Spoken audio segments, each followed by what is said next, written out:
નમસ્કાર વિદ્યાર્થી મિત્રો, મંદિર સ્થાપત્યની સિરીઝમાં આપ સૌનું હાર્દિક સ્વાગત છે। આજે આપણે ચર્ચા કરવાના છીએ કે મંદિરમાં મૂર્તિ પ્રતિષ્ઠાનું એટલે કે પ્રાણ પ્રતિષ્ઠાનું મહત્વ શું છે। કેમ મંદિરમાં પ્રાણ પ્રતિષ્ઠા આવો શબ્દ વાપરવામાં આવે છે? એની પાછળનું કારણ એ છે કે જ્યારે એક પથ્થરની મૂર્તિ કે જે નિર્જીવ છે એને શબ્દ આપીએ છીએ કે આપણે એની પ્રાણ પ્રતિષ્ઠા કરીએ છીએ। એનો અર્થ કે આપણે હવે આ પથ્થરની મૂર્તિને સમજીશું કે એનામાં જીવ છે અને એટલા માટે એ મંદિરની આ મૂર્તિને આપણે હવે પ્લીઝડ કરવાની છે। પ્લીઝડ કરવાનો અર્થ એ છે કે આપણે એને પૂજા કરીશું, આપણે એને નવડાવીશું, આપણે એનો અભિષેક કરીશું, આપણે એને 3 ટાઈમના પૂજન જમાડીશું।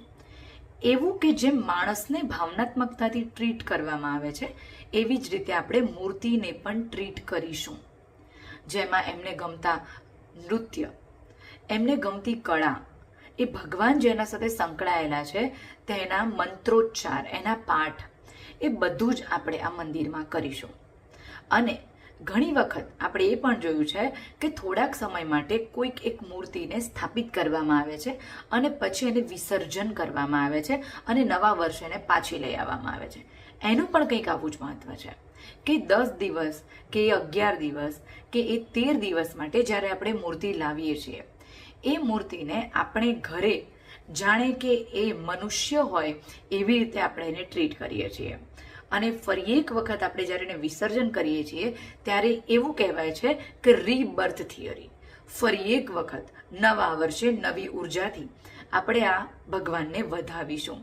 કે જે હિન્દુ ફિલોસોફીમાં રીબર્થની થિયરી છે એ વિસર્જનને આભારી છે।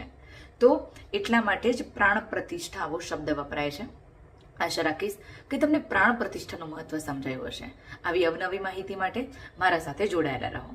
ત્યાં સુધી જય હિન્દ, જય ભારત અને મારી ચેનલને સબસ્ક્રાઇબ કરવાનું ભૂલતા નહીં। આવજો, થેન્ક યુ।